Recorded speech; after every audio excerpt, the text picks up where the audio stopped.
Hello. Today I wanted to have a chat about the window of tolerance.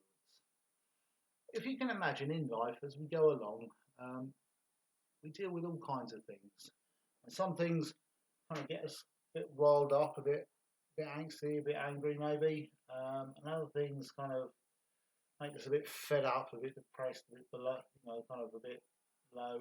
Um, but we can deal with it. It's all dealable with. It's just part of life. There's some things that annoy us and some things that make us a bit fed up. But we can get on with it. We can deal with it. Um, and that area is called our window of tolerance. That's stuff we can tolerate, stuff we can deal with. And it's all quite natural. Sometimes, though, something will happen and it will trigger our basic instincts to survive. Um, and the reason this happens is that if you imagine you're walking along in the woods one day and a bear jumps out, if you kind of stand there looking at the bear thinking, well, I could fight it, or I could run from it, or maybe I could go and hide, by the time you've actually thought that, you've been eaten. So your brain kicks into survival mode and it makes that decision for you and puts everything into place and gets you ready to either fight or flee. And that's called hyperarousal. And that's when your muscles get really tense and you get really angsty and just about to lose your temper.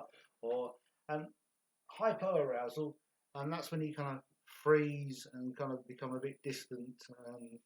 And it's basically a way of making sure you're really quiet and small, so hopefully the bear doesn't see you. Um, However, if in life we've had to deal with a lot of trauma, a lot of bad things have happened to us in our life, what might happen is that our window of tolerance starts to shrink. And instead of being up there, it comes down here like that. And so it's really tiny now.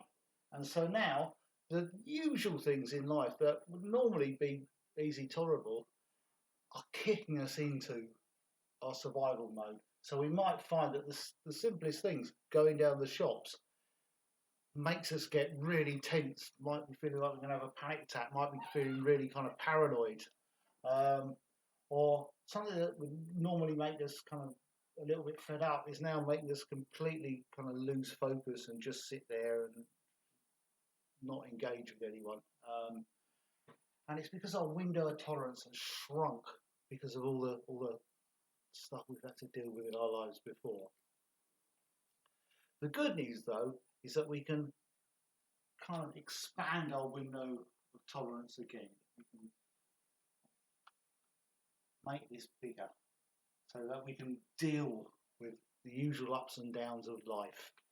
And we can do that in lots of ways. Um, and a lot of it's to do with self-care, making sure we're looking after ourselves properly, sleeping as much as we can. We want to be trying to get 8 hours a night if we can. I know it's really difficult, but we can try that. Eating well,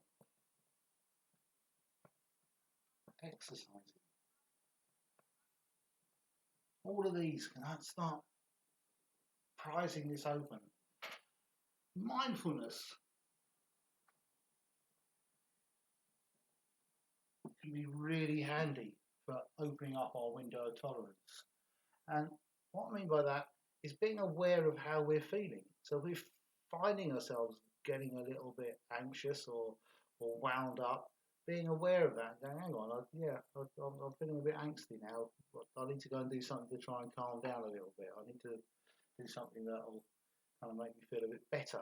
Um, um, and if I'm feeling like I'm zoning out and not engaging with people, well, maybe I could try and get some more social interaction. I'll give someone a call or go and see a friend or phone a support line. So social interaction, again, really powerful way of increasing our window of tolerance.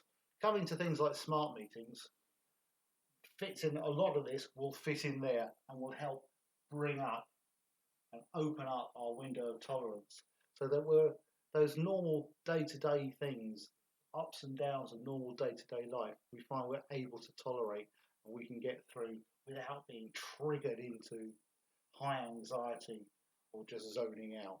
I hope that was useful.